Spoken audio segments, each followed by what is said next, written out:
Hey guys, Pfhorbear here. So I figured we would give this a shot today, a new way of me doing news videos.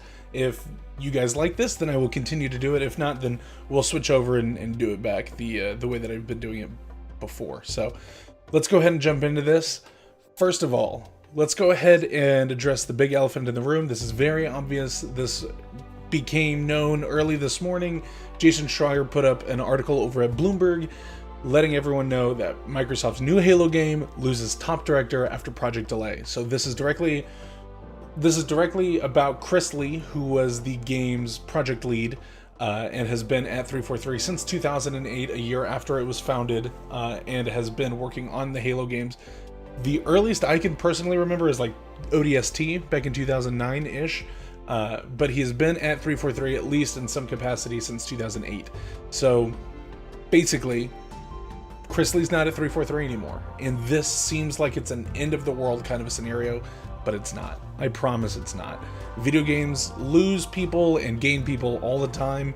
We saw this back in August when Joseph Staten joined the team, as well as Pierre Hentze, who I talked about in a previous video. I'm going to go ahead and put that up in the card above if you missed out on that news.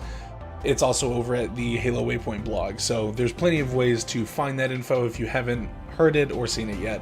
But I'm going to go ahead and hit a couple of quotes in this article real quick.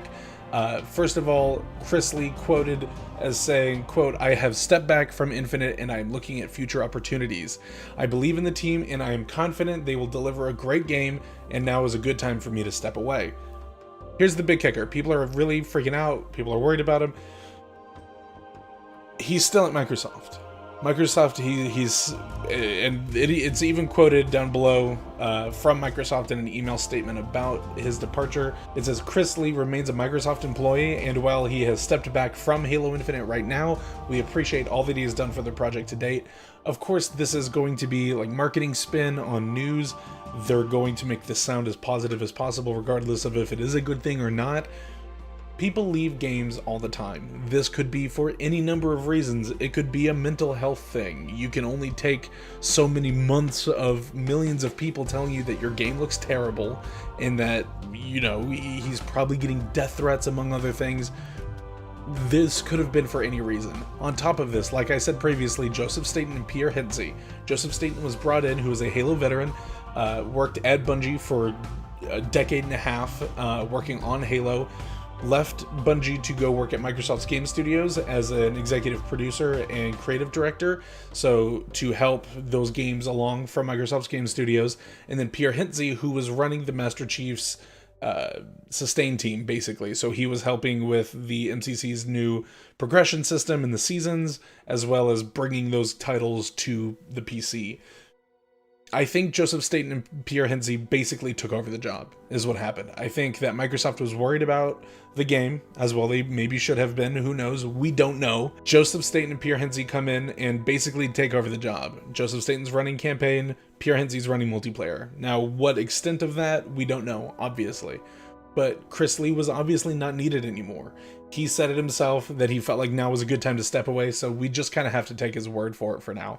I'm sure eventually when the game comes out, we'll know whether it's a garbage fire, which I doubt, or if it's going to be another great Halo game. The only thing that I ask you to keep in mind is Halo 2 had one hell of a development cycle. It was not great for anybody involved, and this is not the biggest thing that could have happened to this game. Even Halo 4, back in early 2012, lost one of its creative directors over creative differences. Stuff like this happens, and it's happened to Halo in the past. It's not the end of the world. I promise, I promise, I promise. On top of all of this, we also got a new leak of a promotion today. So Chris Aiken over on Twitter at CIA391 had this to say on Twitter this morning, earlier today. New Halo Infinite promo, including something called a challenge swap. Not gonna lie, it might be cool if done right. Some challenges in previous games were something, LOL. More details here, and we are going to take a look at that. So this is the image that we saw. Player Emblem number 1, Xbox Game Pass 7-day code. Emblem 2, Emblem 3, Emblem 4, and then 5 challenge swaps. We're going to get to what challenge swaps are, thankfully. So Sean W. put up a video also, basically going over this, and also going to this website, which is the Butterfinger website. We can click on how it works, and it lets us know that in order to get the codes and to get the content, you have to buy 2 participating products in the same transaction, and you are eligible for all of these items. So what are the participating products? So Butterfingers, Crunch Bars, Babe Ruths, 100 Grands, the variety packs, the cartons, all sorts of stuff. So let's look at how it works again. So if you buy 2, let's say Butterfingers, you get a player emblem, and a Game Pass 7-day code. That's awesome. The player emblems are supposedly valued at about $2, on top of the armor coatings being valued at around $5. So that's a solid deal.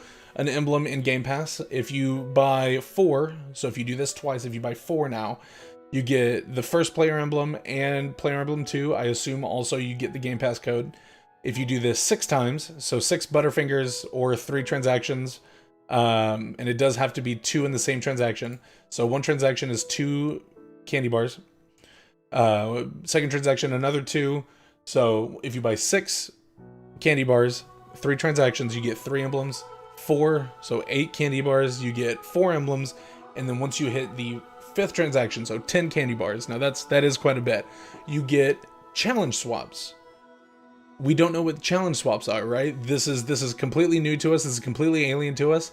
So thankfully, Unicheck got on Twitter and said, yes, challenges. You have those swaps, which you can get in various different ways, in-game, promos, etc., that let you change certain ones that aren't your cup of tea. The challenge system will help you move through the progression system or unlock items outright. Thank the MCC. So the challenges in the progression system, like he said, like MCCs, is likely going to be seasonal. So 3 months of content at a time, give or take. Some games do more, some games do less. Sorry, Destiny, about that 6-month season you're in right now. And this will be a cool way for us to unlock emblems, to unlock armor coatings, to unlock probably armor pieces themselves. And the challenge swaps are going to be used, and it is something that we can earn in-game and probably buy outright as well if we want to. Are going to be things like, say you have a multiplayer challenge that will grant you a unlock. It's not your favorite type of challenge. You're not really a big campaign guy. You'd rather have something that's multiplayer specific. So you can swap out the challenge for maybe a different challenge. This seems like a really cool system, especially if 343 is giving us multiple ways to unlock these challenge swaps. So not only will you be earning progress towards your challenges in the game, but you will also be able to use these swaps to switch out those challenges if they're not something that you're enjoying. So all in all, a big news day for Halo. Not all of it great, but again, this isn't as big of a deal as it sounds like it is. Of course it's a big deal. Of course it's a big deal. You would be concerned if your general manager at your restaurant job or whatever was gone one day. It's not the end of the world. There will be people to replace him, if not already in Joseph Staten and Pierre Hentze. The game's going to come out next year. I am more than sure that we will see this game by December in some capacity. If not on November 9th, so if not in a week and a half, then at the Game Awards. Or maybe some other event, who knows. So, thank you guys so much for watching. As always, you can follow me on Twitter at Pfhorbear. You can catch me streaming at least a couple of nights a week over at twitch.tv/Pfhorbear. Let me know what you thought of this news video. Let me know what you thought of this style of news video. If it's something you like, let me know. If it's not, then tell me that too. But anyway, guys, until next time, be safe and have fun.